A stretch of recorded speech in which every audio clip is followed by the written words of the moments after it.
Hello అండి. ఈరోజు వీడియోలో చికెన్ కర్రీని ఈ విధంగా ట్రై చేయండి. అసలు నీచు వాసన లేకుండా కూర అనేది చాలా టేస్టీగా ఉంటుంది.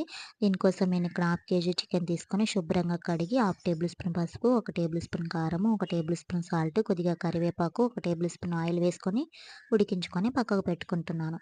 పక్కన కడాయి పెట్టుకొని 3 టేబుల్ స్పూన్ ఆయిల్ వేసుకొని ఒక బిర్యానీ ఆకు, 3 లవంగాలు, ఒక చెక్క వేసుకొని సన్నగా తరిగిన ఉల్లిపాయలు, పచ్చిమిర్చి ముక్కలు కూడా వేసుకొని ఇవి కొద్దిగా వేగిన తర్వాత అల్లం వెల్లుల్లి పేస్ట్ కూడా వేసుకొని ఇవి బాగా వేగిన తర్వాత టమాటా పేస్ట్ వేసుకోవాలి.